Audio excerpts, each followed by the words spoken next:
Get you out of the way like we should. We're live. I got my lights on here. I'm gonna close these off a little bit. I just noticed because the lighting will be better that way. Look at that. Got my sweats on, nice and warm. It's all good. At least it's not raining today. We were able to take Milo out for a walk. He's excited about his new little brothers, which is awesome. Project motivation. Go get your projects done. Why are you sitting around goofing off?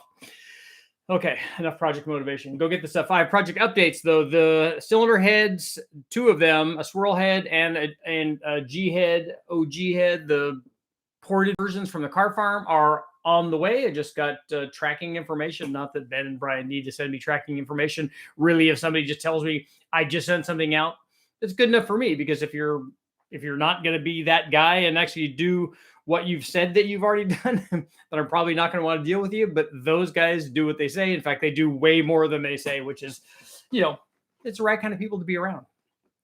So those are on the way. I'm very excited about that. And Ben also came to the rescue with a number of things. So he's sending out an MLS head gasket. I'm going to get some ARP studs, all for the 2.5. And then he also sent out some stuff because I couldn't find them locally. I went to 3 or 4 different auto parts stores here locally to try to order the oil pan gaskets for the 84 turbo 2.2 that I have. And none of them had them in stock, obviously, but they also could not order them because they didn't know when they would be in. We checked Molly and Felpro and everybody, and they were not available. But I think Ben found them at Rock Auto, maybe. So those are on the way, so I can complete the build, as it were, and get that going, which is nice. And hopefully all of that will work out good, and we can do lots and lots of testing, because I'm very excited about that. I'm also excited every time I walk out in the garage and look at that L28. Same thing. Very excited about that. Very excited about the trophy 4-cylinder. Lots and lots of projects, so no shortage of that stuff. So that means I got to take more trips down and get more things built and get more things run, and so you guys can have more information. Today we're going to talk about torque. Specifically, torque cams. How do you make lots and lots of torque? Richard, why don't you ever do any videos on making torque? Well, the reality is that every video that I do has torque. And all of the cams have torque. And we need to be real specific when we're talking about that, because the question isn't, if you ask somebody about camshafts, we've been over this many times, what is your list of things that you want to talk about? Maybe torque is one of those things. So that's good. So I want the one that makes the most torque. Well, do you? A good example, I have a couple of examples that I've brought up here. You guys can't see them, but if we take a look at a comparison between recent stuff that I did on the Truck Norris cam and the Sloppy Stage 2 cam and the Elgin cams and the Red Hot cam and all these different camshafts, if we focus in on a couple of them, like if we take a look at the Sloppy Stage 2 and the Truck Norris cam, different cams making different power. The Sloppy Stage 2, it's bigger cam. It's a 228 cam. The Truck Norris cam is a 212 cam. The Sloppy Stage 2 made more peak power, not by a lot, but by some out at the top. It did make less power down low. But the interesting thing is, if I had to ask somebody, well, how much torque do you want? Well, I want the one that makes the most torque. Okay, well, they both make an identical peak torque number. So if you're looking for torque, which one of those do you get? Peak torque obviously is not the answer. And this is a very, very common thing. If we take a look at, I've obviously done hundreds and hundreds and hundreds of cam tests, but another recent one that comes to mind, or not so recent, but another one that comes to mind is I ran on an LS3, we ran a 224 cam, a 227 cam, 231 cam. As we go up in cam size, the bigger cams make more power at the top, but they all make the same peak torque. In fact, it's not unusual that the bigger cam will sometimes make a couple more foot-pounds, albeit just a little bit higher than the smaller cams, but the peak torque numbers will be very, very similar. So how do you choose that? So you can't choose it based on a peak torque number, because that's not going to tell you enough. And a lot of times guys get confused. Well, I want a cam that makes lots of torque. Well, all of these camshafts technically make a lot of torque. In fact, not only do they make a lot of torque, they make the same lot of torque. They make an identical peak number. So Are you, and then, so the next question is, we need to narrow in our focus on what we're actually looking for. And this is one of those things on our list. So we want torque. What do we want? Torque. Where do we want it? When do we want it? Now, but it should be, where do we want it? So what is the RPM range that we are actually concerned about torque production? Now, the answer to everybody, people that don't really understand how camshafts work, or how even the combination of the whatever internal combustion engine that you're putting together, how that works. Obviously, oh, I want the most power everywhere. Well, they don't do that. When you start improving upon, because we always have some fixed starting situation. So we have some sort of fixed stock camshaft that we're starting with. Okay, we put that, there's the cam, this is what you get when you have a stock one. And then we put some other kind of camshaft in it, and then it will do what it does based on what the starting cam was and what the ending cam was, and how big of a change we had in cam size, magic valve events, you know the story. So we'll get a gain somewhere. But as we try to, in our effort, yeah. Hello, I'm on my live feed. Oh, okay. I didn't know if you wanted to say hi. To who? Ben. Oh, yeah. Do you guys want to see the puppies? Introduce them. Yes, I have my booby trap. Come here, guys. Come here. Okay. Oh, You got them? yeah. Here we go. Okay. Look who just woke up. Who's that? Look, you guys are famous, huh? Look at that. Who's that? Who do you see? Who do you see? Who do you see? This is Brady. This is Bruno. Huh? Who is that? Who is that? Who is that? Okay, say goodbye. Bye. Oh, Big Young. Oh, yeah. Did they just wake up? Yeah. Oh, they're adorable. Milo. Hello, Milo. Hello. Milo, as always, Milo's on guard, standing guard, making sure that they're okay. Yeah, I know. Puppies are they're just awesome. Excuse me. So we're talking about torque and camshaft. So the question is, if we look at peak torque, we know that even though camshafts might be wildly different, when the camshaft specs and stuff and where they want to make power is definitely different, but they might make the same peak power, or they might make the same peak torque. So now, where do you want your power production? And then if we start trading power, we know that that's inevitable. So the farther we go and the more power we try to increase over our stock starting point, our stock camshaft, the more we're going to trade something. So a 231 cam, more likely than not, is going to lose power down low compared to our stock baseline, more so than the 227 or the 224 cam. Now I'm going to do another, probably a video on what happens, and this is going to be like my 90% rule, and to give guys an idea of maybe honing in on when you're choosing a camshaft, it's not always necessary to choose the biggest camshaft, even though it makes the most power, because you actually get more from choosing the smaller camshaft. So that will be another video for another day. But when you're looking at the torque production, where is it that you want torque production to occur? What is your usable RPM range? Maybe it's not 6,500. I get those comments all the time when I run these tests. And even though the video is about how much power can we make from a 5.3? Well, we did this cam and this head and this intake manifold. We got it up near 500 horsepower, whatever, or exceeded 500 horsepower. And then we'll get the comments, yeah, but that's a terrible motor for torque. I'm like, yeah, but that's not why we built it. We didn't build it for maximum torque and maximum horsepower, because you can't have both of those. If the goal was to make peak torque, we certainly wouldn't have chosen a 224 or a 231 or even a 234 camshaft. We wouldn't have done that. That's not the way that we roll. We would have done something different. So then the question becomes, if you are picking a camshaft and you want torque, you need to be honest about, with the people that you're choosing it from, Cam Motion or BTR, or Texas Speed or Comp or whoever, you need to be honest with where you want the torque production to occur. Not just peak torque. I want the most. You don't want the most torque. In fact, what will more likely than not happen is, if you choose a smaller camshaft, you may actually lose a couple of foot-pounds at the peak.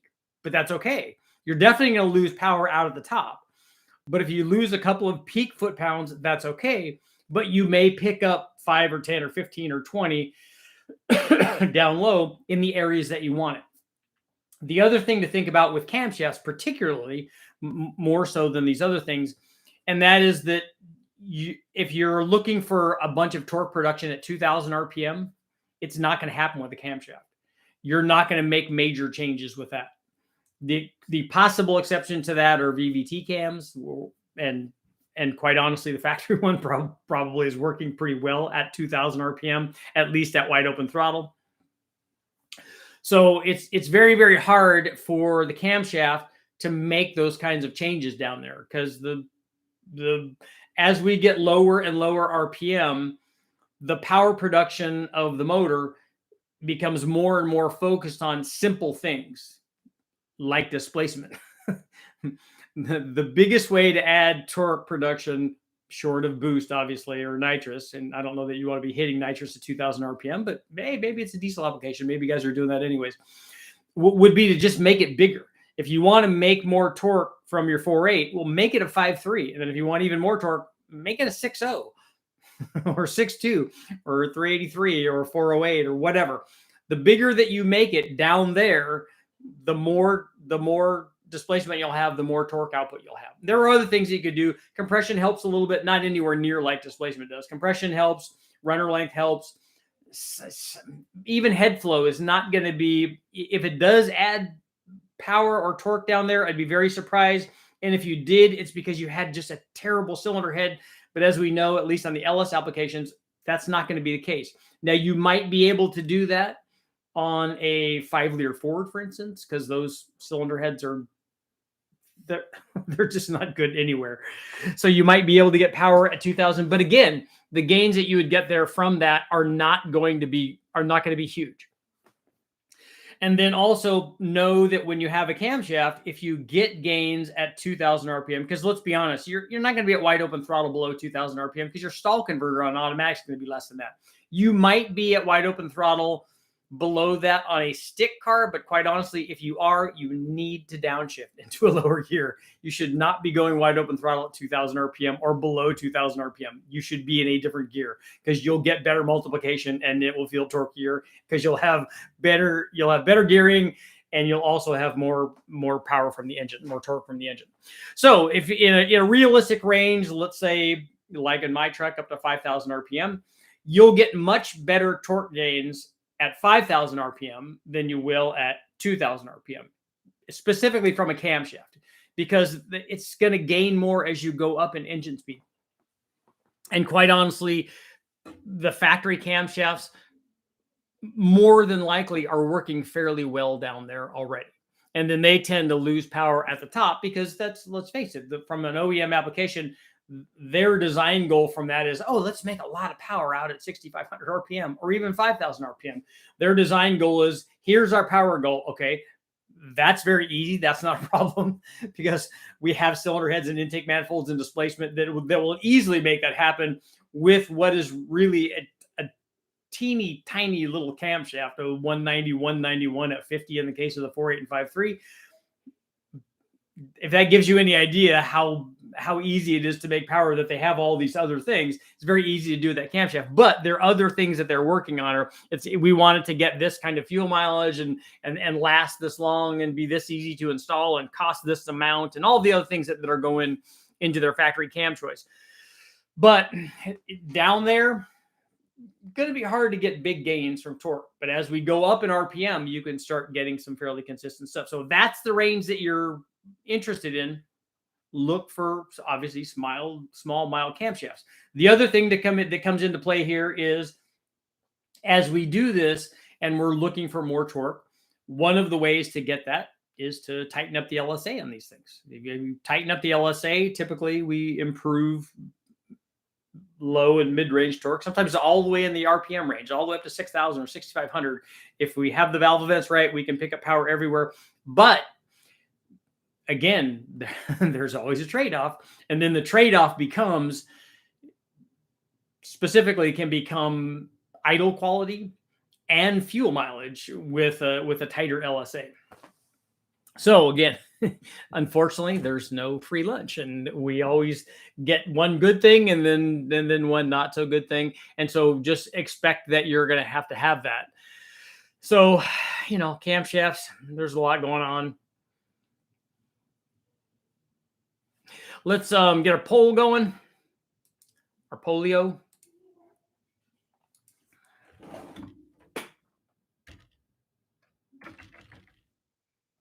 Let's see. Have you ever run a VVT?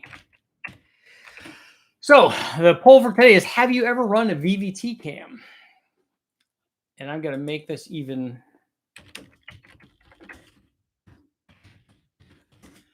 Have you ever run an aftermarket VVT cam? I'd expect our numbers to be fairly low on this. Let's see what people got going on. Let's see here. Projects. It's snowing in the UK. Where are you at specifically? Aaron's in the house. Raining in Michigan. It was actually fairly nice today when we woke up. And by nice, I just mean we could see the sun. Looking for long tube headers. Another way to improve low speed power are long tube headers. For long tube headers for an S10, either LS or small block Chevy that actually fit. Yeah, I don't know chassis specific applications. Fire up your daily driver. I do every day. I fire it up.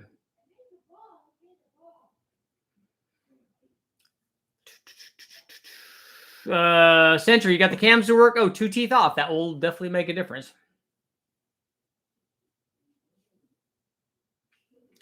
Finally dry here, but give it a day. Yeah, I think we're going to continue to see rain, at least in this area. Doctor, what's your problem, man?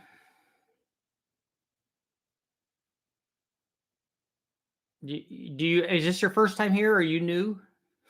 Do you not know what the program is? This is a live feed, so I'm going to talk about a subject, and then we're going to do question and answer. And the channel's dedicated to dyno testing stuff, showing what things work. If you want to go out and drag race, go out and drag race. I have lots of trophies up here for Bonneville and all kinds of professional road racing and all that stuff. We all do our own thing. But the rule is, if you're going to come here, you're going to come here to help. If you're not coming here to help, then you're not going to be here. Very, very simple. Be a cool guy or don't be here. Great stuff for my truck. I'm climbing up hills at the time, 7,000 to 8,000 feet. Yeah, that's a lot. Everybody here is stuck on peak numbers. Yeah. That's what the discussion was. You shouldn't be worried about that. That's why I try not to give. I never give just peak horsepower, peak torque numbers, because that really doesn't tell you anything. You got to tell the whole story. You got to tell them where that happened. And that's why I show the curve. So you can see, hey, look, it rocked the curve. Like a good example is the Best cam and the Truck Norris cam. Those two cams just basically rock on the torque peak. And so they made the same peak torque. They both made the same number, but one of them makes more peak power. One of them makes more low speed power. And so you would choose those cams for different applications. Quite honestly, you could run either one of those with boost and they would both work fine. I have run the Summit Stage 4 cam before. I have videos up on that.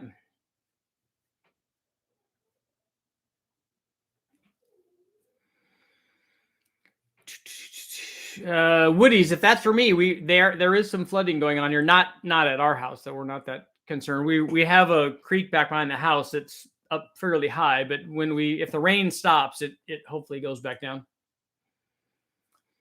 Sinister, you want 500 foot-pounds from idle to 9,000. That'd be a pretty flat torque curve. 300 foot-pounds from 2,500 to 7,000. That's maybe more realistic without boost. How about the best torque aggregate output and fuel mileage using 87 octane? I don't know that I can show that on the engine dyno.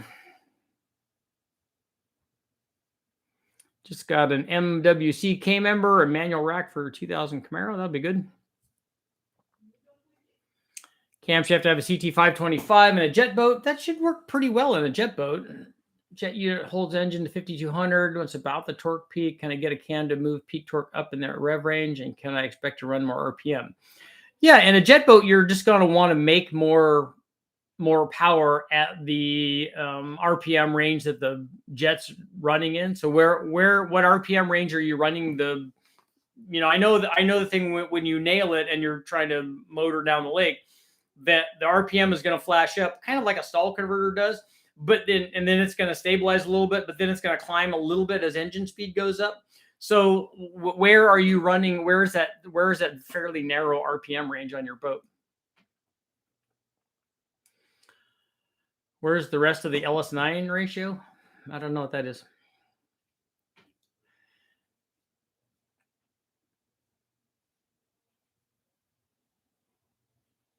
Mark, you have a quest for a cam that makes more torque between 1600 and 3200.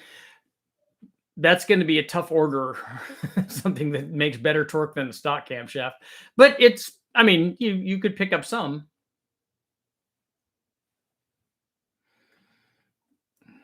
Peak torque from 1100 to 11,000.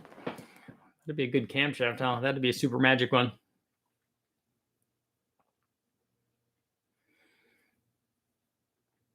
Yeah, the puppies are awesome.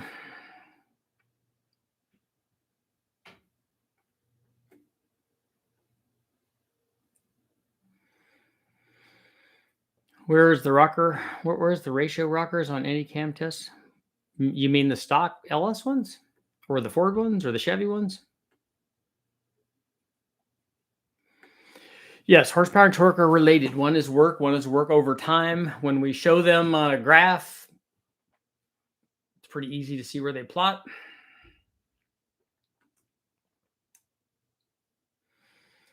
Torque from you want it from so pre-installed. You want it from 0 RPM to 5,000? Don't know if you need it from 0 RPM because I don't think you'd ever be at 0 RPM. It's not an electric motor.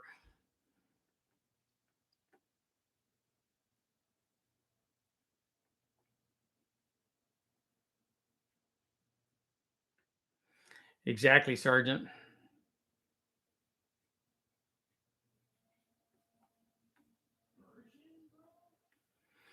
Big block is the answer. Displacement does help a lot. I'm going to go to live chat and switch over.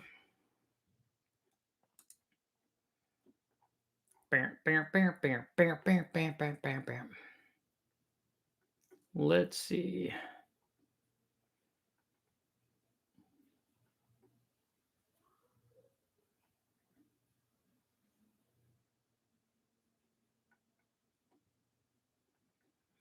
Let's see. I'm scrolling. Let's see. Okay, this is as far back as I can go on the live chat. As far as head flow too, see a lot of guys fixated on peak flow and forgetting about CFM under the lift curve for the cam. Yeah, I'm less concerned about the cam lift and its relationship with the head flow, but you should be concerned with mid-lift flow a lot. Yep, reloading definitely on the piston flip. From Ohio, Marty, out there in car farmland. LSA is the key player for torque and compression. The 4.8s have the same size cam as a factory Peanut Port 44. So is the Gen 5 cam really small? I don't even know what the factory specs are on the Gen 5 cam. What cam do you recommend for low to mid-range power? My 5-liter Ford. There are some good small ones. I know for some comps, 258s or something in those extreme energies. And actually, if I was looking for low-speed power, like I talked about the other day, that might be an application where I would think about a single pattern cam if that was your goal. Although the cam profiles on the Magnums, I don't know if I like them as well though. But they do have some, even the extreme energy, the XC258 is a pretty good cam, a 206, 212. It's like a truck cam, an RV style cam. That works pretty good. And then did they have a... Yeah, that's probably the smallest one. That would be good. Do you think that Extreme Energy 274 would hit the power peak before 6,000? Yes, with that intake manifold, it's definitely going to be before 6,000.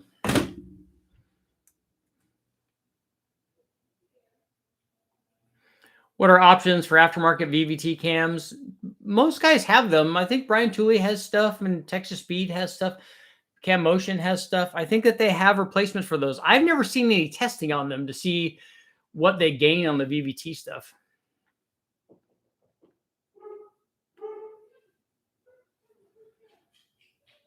'75 Oldsmobile 98. Swapped in a 5.3. Cheap twin turbos. Cars weighs 5,600 pounds.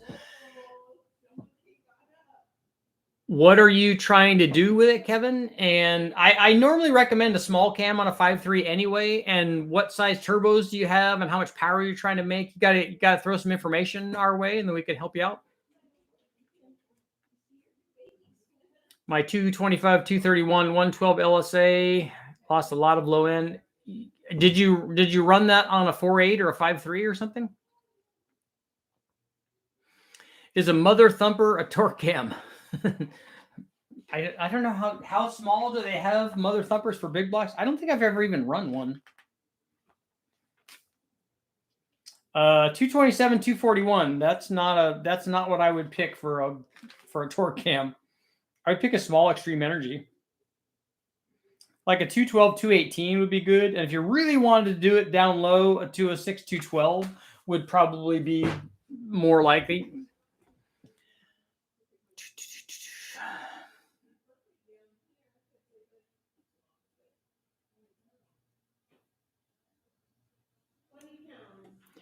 When it comes to my TPI and Pontiac stuff, I've been doing a 3-inch Y pipe. So are you doing a dual 2.5 into 3-inch and then a single 3-inch out? What are you talking about on the exhaust there?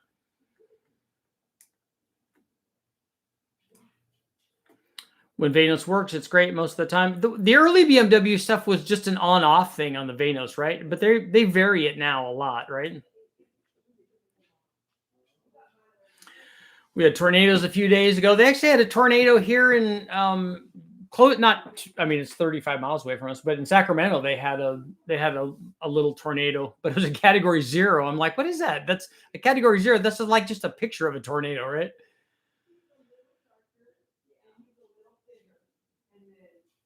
American Eagle. I do like carbon fiber hoods. We had one on the Civic, and because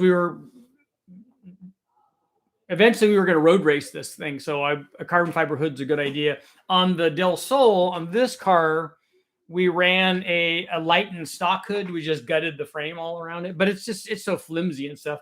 The carbon fiber stuff is nice, and it's full of carbon fibery goodness.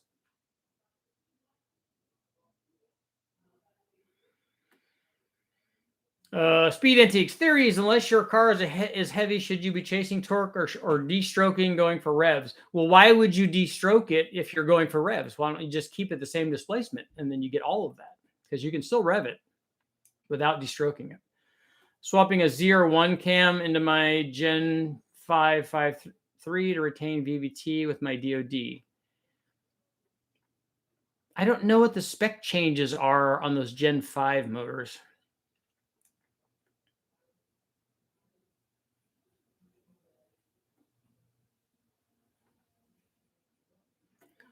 Let's see.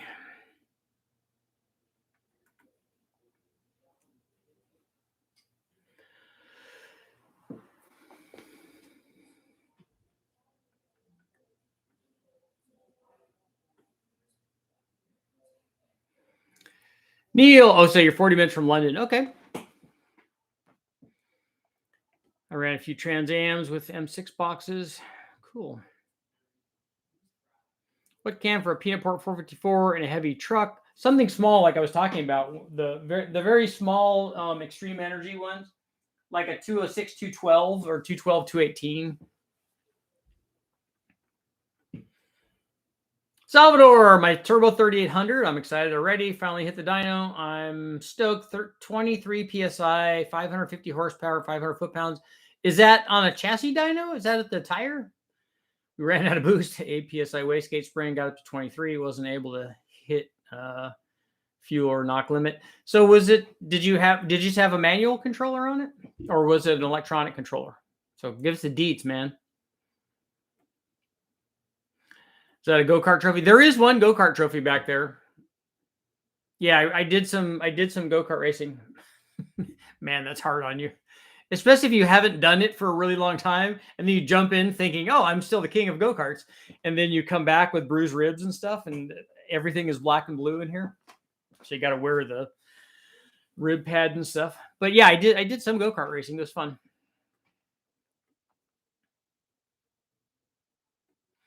Yeah, I think he's talking about on the LSA change. He's talking about changing the camshaft, not just advancing it or retarding it.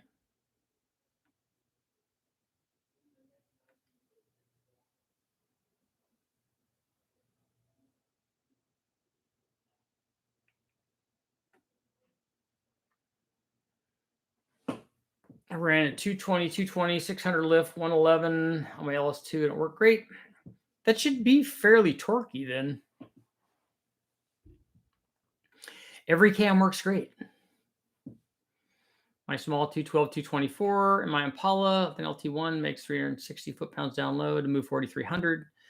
And with an LT1, you're handicapped by the really short runner intake manifold too, so that becomes hard. 1306, so that's nice, especially in a heavy car like that.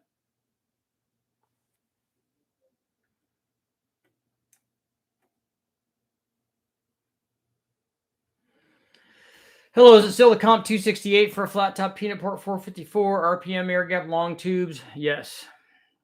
Yeah, all that will work good. That's a good combination.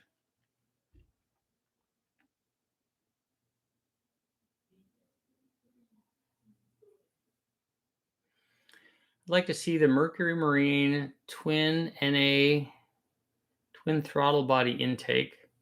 Sean, just send me over a picture of what you're talking about. Intake 427 on the dyno.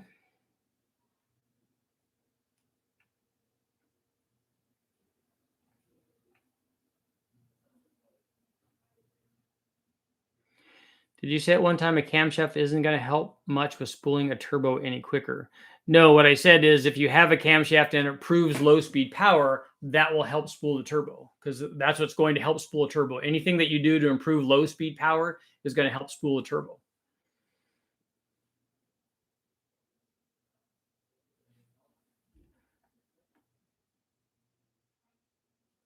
Dyno on stock engine with 15 psi, 268 wheel horsepower, 280 foot-pounds. Stayed there till 8 till 5,000. So the fact that your motor is making more torque than horsepower tells me that you need more of something, probably cam timing, or do you have a falling boost curve? Because your 4-cylinder Sentra motor should make a lot more horsepower than torque.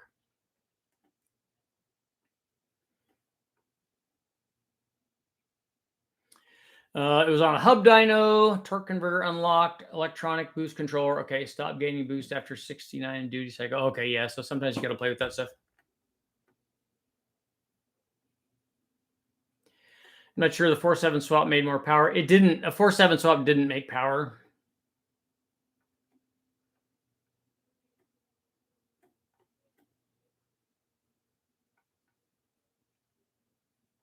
Let's see. I'm scrolling back here.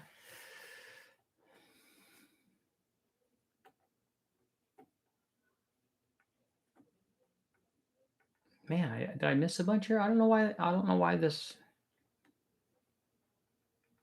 Yeah, we got a lot of. I'm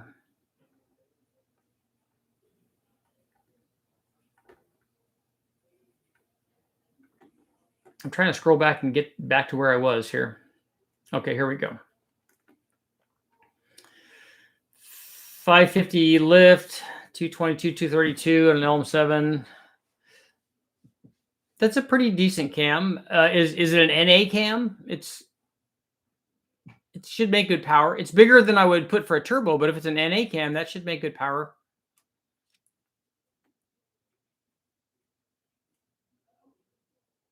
$95 LT1 rev limit is 55.23. If I do head and cam swap, would increasing the red line out to 6,000 cause any extra stress on the rods? No, 6,000 is fine, and you'll probably, if you put a camshaft in it, it'll probably want to make power out there.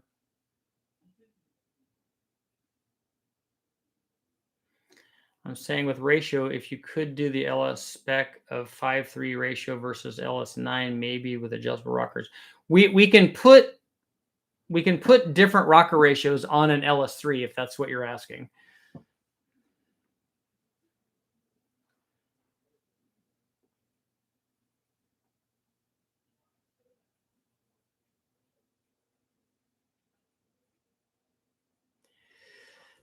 Saul 4AG on YouTube did some injector placement testing. He discovered outboard injectors make effective intake runner length longer. They don't change the effective runner length. They don't, and that doesn't change the reflected wave at all. Injector placement doesn't.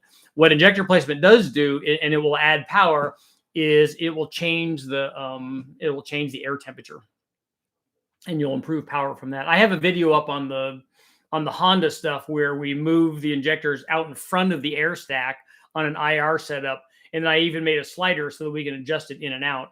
And we use changes. I've tested injector placement a few times, and we even ran it on our Bonneville car. So we know that it makes power, but what it's doing is improving charge cooling. And you see that from going from like a carburetor or a 4-hole throttle body in the same intake manifold versus having port injection. It makes more power when you're injecting the fuel and cooling the air.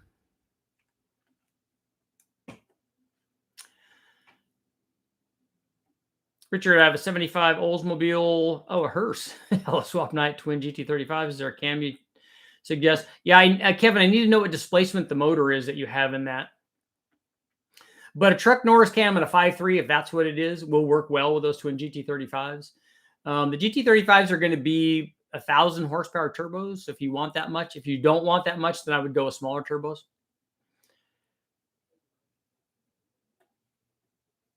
I'd love to see an update on the other guy's 292 Chevy. I know, I'd like to get that back together. I'd like to run a Lenati Bracket Master cam back in the day and it worked well.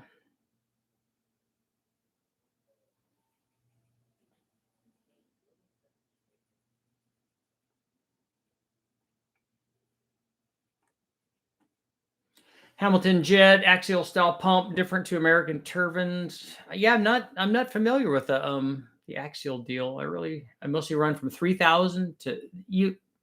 The thing runs at 3,000 RPM. I thought that on a jet boat, if you nailed it, it would be up near the peak already.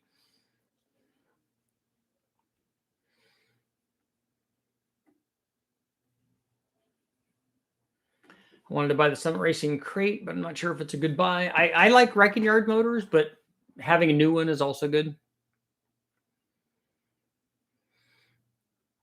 VVT is genius. Look at what VTEC did for Honda. Yeah, VTEC and VVT are obviously dramatically different. In fact, Honda has both of those in their motors. But advancing and retarding the cam, good. And I know because we did on the books that I wrote on Honda stuff.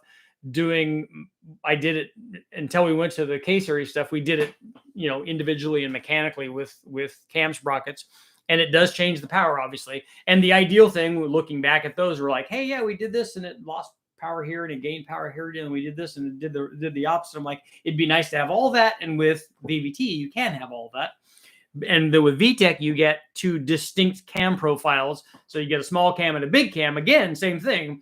The small cam, like a stock cam, oh, look, we got all this low speed power. The big cam, oh, we got all this top end power. And because of VTEC, we now can have both of those, which is really good. And then when you combine all of those, you get a really, really broad torque curve.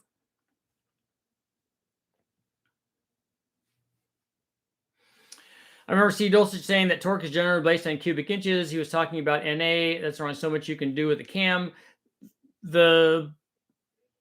You can change the power output a lot with cams depending on what cams you're testing. So any kind of stock cam, is going to do what a stock cam does. But any sort of performance cam, especially if you hone in a lot on your specific combination, like we did with Engine Masters is a good example. You have to change the cam to be involved in Engine Masters at that level and to make a good specific torque output. So the camshafts can do a lot, but down at 2,000 RPM or lower, not a lot, as we talked about, not a lot of stuff with the cam timing, but a lot at the peak and elsewhere.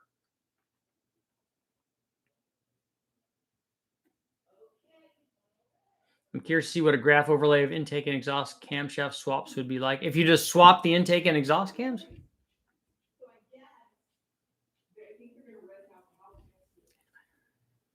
Seems like a lot of the Gen 5 cams I find require a VVT lockout. That's the problem with it. And that's not a function of the cam. That's a function of piston to valve clearance usually, because with the stock stuff, they have enough available piston to valve clearance for the swing that they're making. But when you add duration to the camshafts, they don't have enough room. So if you were to put more generous valve notches in those, then you could get away with more.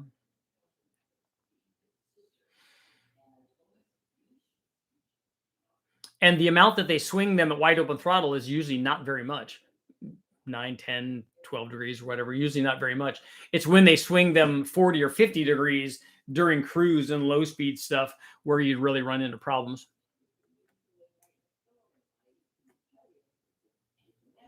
What would you consider torque cam set for a 4V with B heads? The stock cam, and then make sure your Emmerich plates work.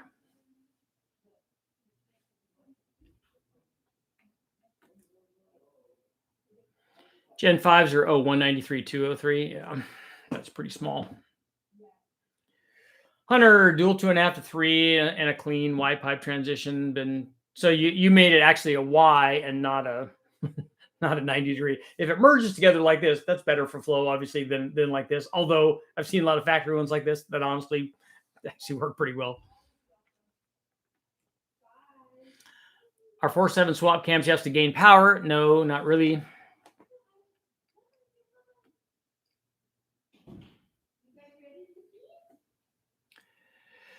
Casey, how about some real world testing? You could swap the cam in your truck when you get to Ohio and drive it back with your car. While all that sounds really nice, you're going in different directions. So your fuel mileage is going to be different in the different directions anyway. And then also you'd have to make sure that you optimize the tune before you went in each direction. If only it were that simple. But if I did do a cam swap, it's with the number of trips that I make to Westech, it's pretty easy to log fuel mileage.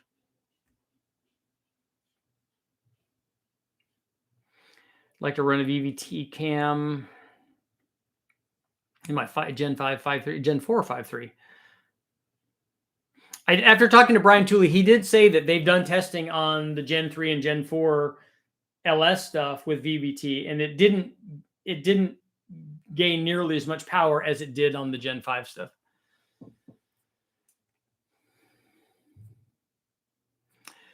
You want to make an extra 100 horsepower daily driver? Any suggestions? Yeah, gentlemen, just take a look at the videos I have up on how to do 5.3 stuff. A camshaft would give you an extra 100 horsepower, but to get that kind of horsepower, you're going to trade drivability to get that big of a power gain. You could get it from a small cam and a better intake manifold. But again, you're going to, all of these things that you do are going to trade very low speed power. Wanting to do twin GT35s, but have to get my heating issues squared away. Yeah.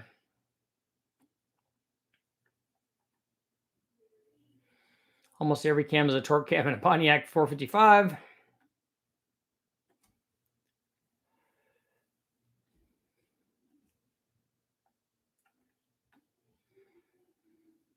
Twin CX Racing GT35s, not trying to compete, just a weekend toy. It has a Howard's with 115 LSA. I don't know what the rest of the stuff is. Boost was hitting stupid high in RPM range. Goals are 750 just to be rowdy. That's enough turbo to do. I mean, that's 1,000 horsepower turbos if you have two of those. So you just want to have a camshaft. I don't know how big that Howard's camshaft is. 115 LSA doesn't really tell me enough. But if it's, I would want to do on that, especially if it's a street and have fun kind of car, I would tend way toward the mild side of camshafts.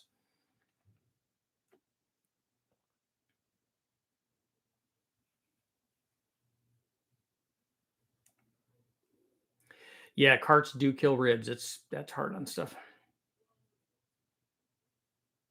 It's really, really good for kids where the seat's not hitting the ribs, where it's hitting like right up here, where they're short and small and thin and have amazing reflexes, and they're kids. That's why they go really fast, because they weigh about 60 pounds and they have lightning quick reflexes, and they grew up on doing video games and stuff, and they're just amazing in carts. I remember a friend of mine, telling me how great he is at karts and stuff. I'm like, when all of us get together and we all race, I said, that's all of us. I said, and every one of us is fast.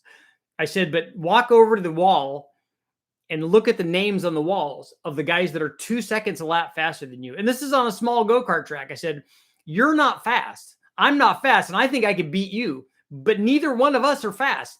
Those guys are fast. I said, I know what fast is. I've raced against fast.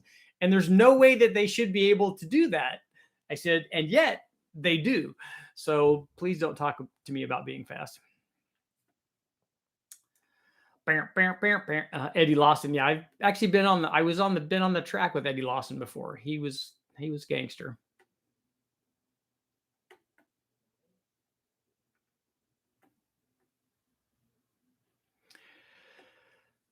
Richard, what's the word on the 69 Pontiac GTO stuff? I still have it.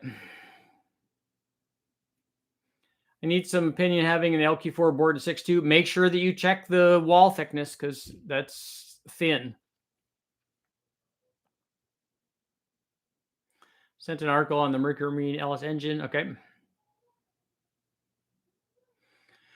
Why don't all V8 share the same firing order? Because they're manufactured by different engineers.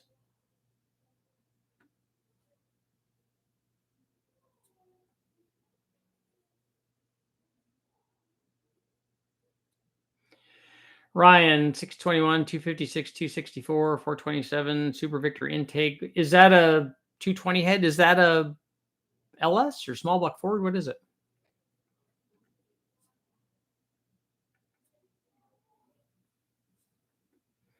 Kevin, 5.3 iron block. I have a TSP 225 cam, my Gen 5. Nice.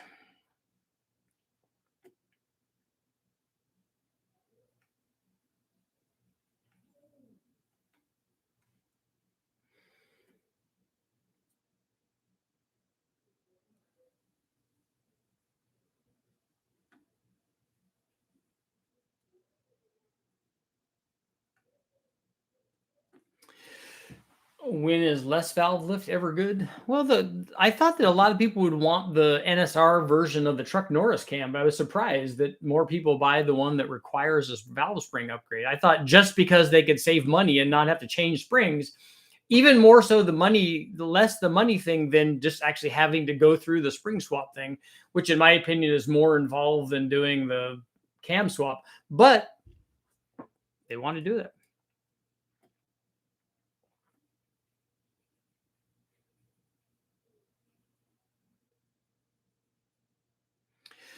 Matt, on your 6-liter swap, either an LQ9 obviously is going to have higher compression, or the LQ4. It depends on what you want to do with it, but there's lots and lots of there's all kinds of 6-liter build videos up on that show you different power levels and stuff. So just pick one of those. Just pick the combination that you want. Mild cams, big cams, all of it.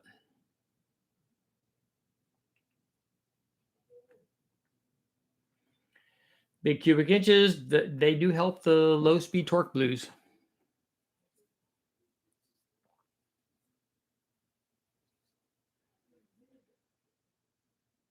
Is VVL variable valve lift? Because VTEC already does that. So you don't need to change just the lift. On VTEC, you change the actual cam profile, which changes both lift and duration. So I don't know why then you would want to just change lift. Is that what it is? Do you think running a 302 to 6500 is going to be too much for the stock rods and rod bolts? No.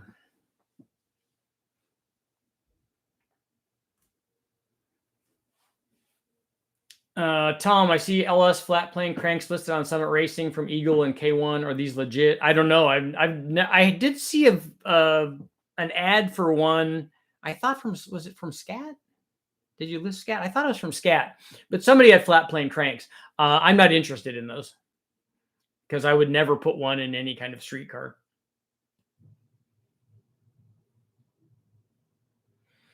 Advanced intake centerline, a small block Chevy 350 crate motor, 260 horsepower. To what degree? Are you asking if you should advance the cam that you have, or are you asking that if you want to put a different camshaft in there?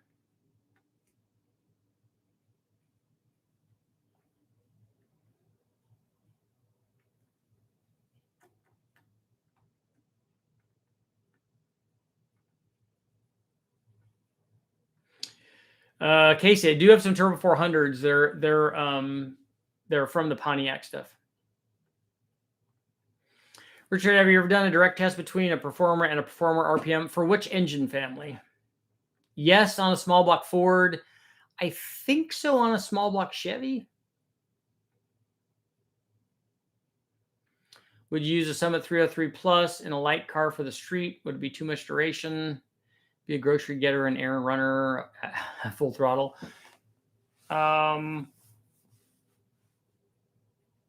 But which 303 is it? Is it an E? Is it a B? Is it a X? They have 3 or 4 different ones.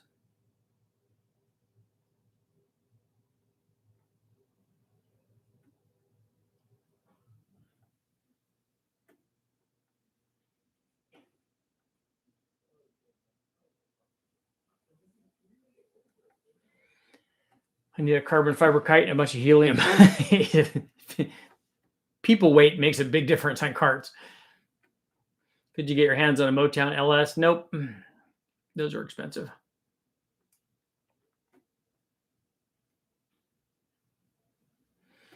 Yeah, your head gets heavy and all of that. Karting is it's hard on you, and especially if you do like we did endurance racing where you do drivers changes and stuff. It was really fun. That was really cool, but lots and lots of seat time. It's hard on guys. You could see in their lap times they would start to degrade.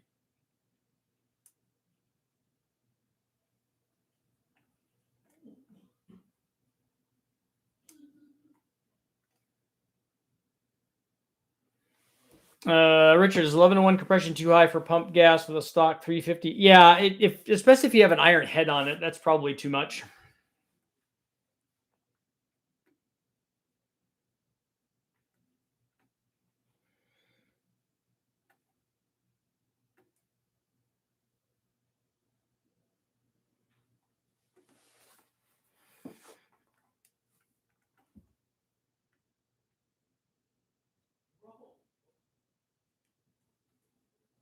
Big Bang 6-liter makes 1543.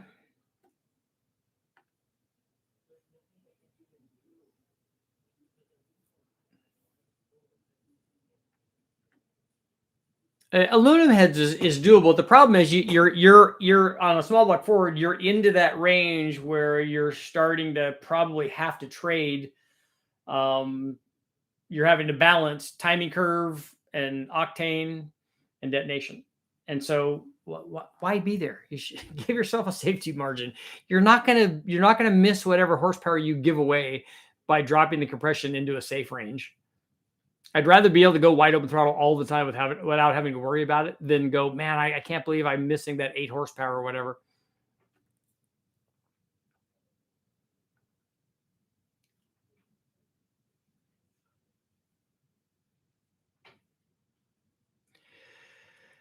Richard, I was talking about having continuously variable lift. I wouldn't be concerned with continuously variable lift because I think that the gains from variable lift are not as big as variable duration.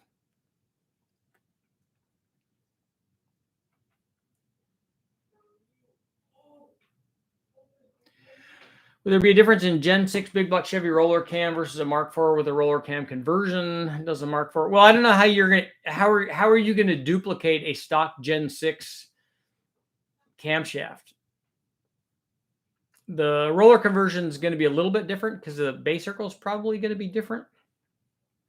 Just to fit it, if you have it in a Mark IV block, because the lifter bosses are going to be different. You're going to have a cam button to retain it.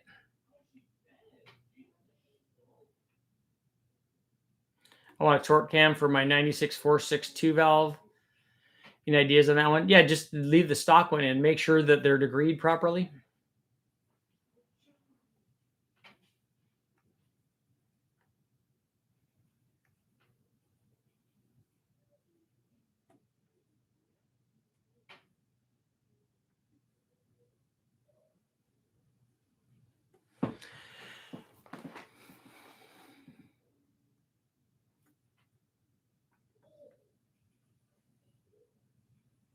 Pretty sure Gen 6 and Gen 7 stock cam specs are the same.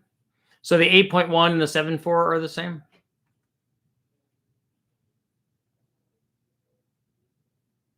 I know guys have run those in the, they have put the Gen 6 camshafts in the 8.1 and run them. You just have to change the firing order.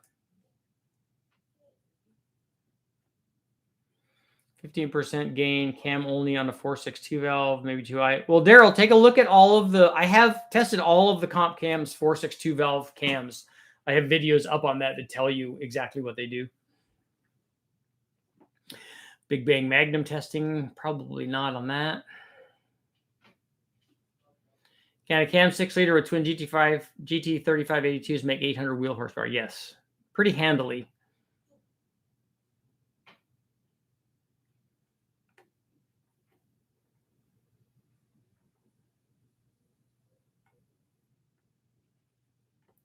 Man, this thing always zooms past. Richard, do you mean the indoor type carts? I had an SSC 125 shifter cart that I drove. The other ones were clutch carts. The ones that I ran were 80 cc's. And I've also run both the indoor and the outdoor, both gas and electric ones. You know, the ones that you go play with your friends with. Small block forward, how much of a deal is it running inch and 5/8 versus inch and 3/4? Probably next to nothing. And we don't ever bother port matching the cylinder head to the header. I have never done that on any small block forward.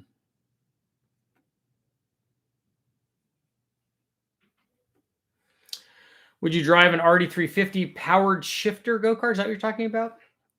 That's going to be a lot.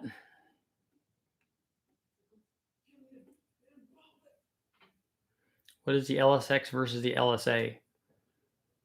The LSA is a specific designation of an engine that GM did. It's that supercharged one. The LSX is not. It's an aftermarket designation for that particular engine family.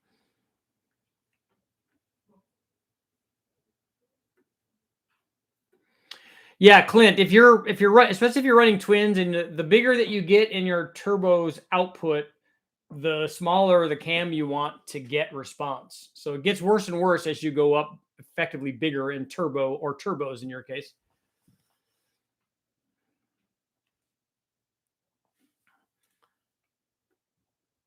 It's a B303. So I haven't run the B303 yet, but that's probably pretty big for a daily driver. And I would guess the Summit version, being a dual pattern cam, might even be a little softer down low.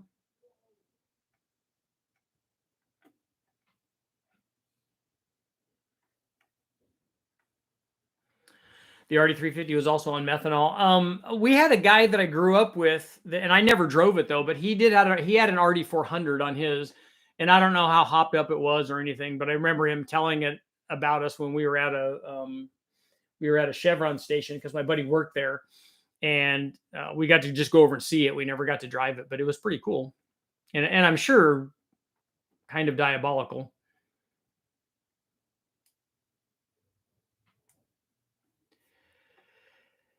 Is Adams and Riverside still around? I haven't been there a long time, but Paris closed their go-kart track. I haven't been to either one of those in years,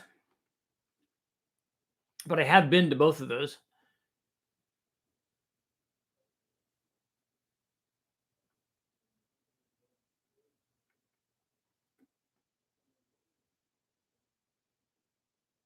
What do you think the power limit is of a pair of GT35? GT3582s will go over 1,000 horsepower.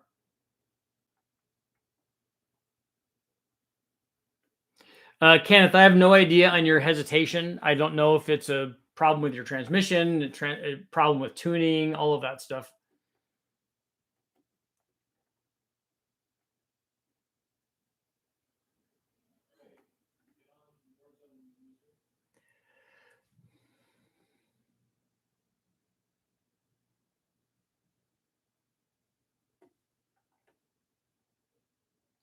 Aaron, I didn't see what you were talking about that was too close to call.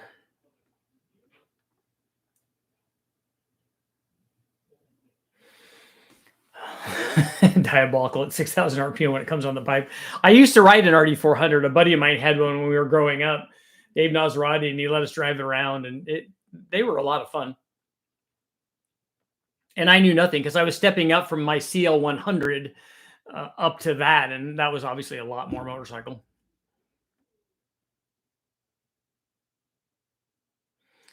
Yeah, Sergeant, VW stuff is interesting because they hook so well. That's why Farm Truck and Asians, his little VW, his little dung beetle thing. That's why he surprised a lot of people with it.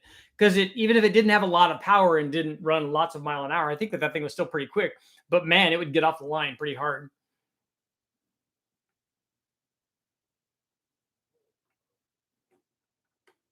The only Summit camshaft that I've run so far is the E303, I'm pretty sure.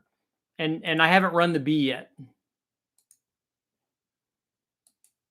I can verify that, but I'm pretty sure it was the E.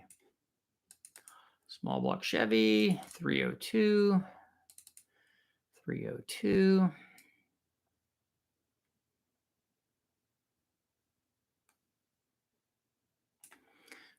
Ford Summit cams. Yes, E303.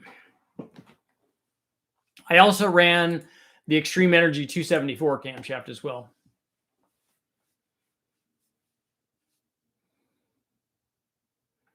Where do you find will be the ideal position? There's no ideal position, but when we run it on the engine dyno, we just have it in the collector. And we have it on the top of the collector, not on the bottom, so you don't get water puddling in there.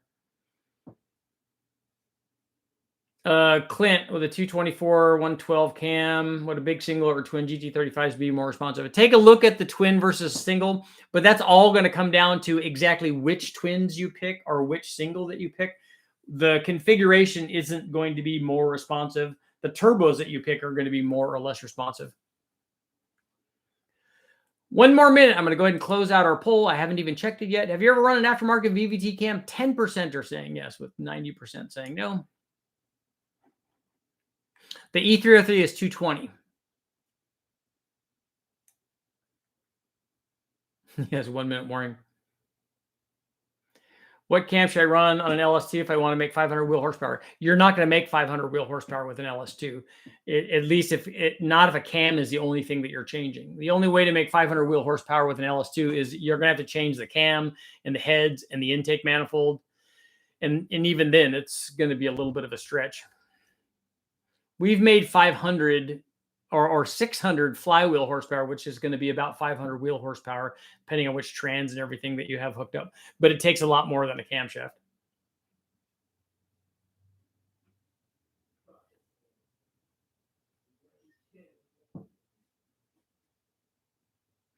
One minute warning.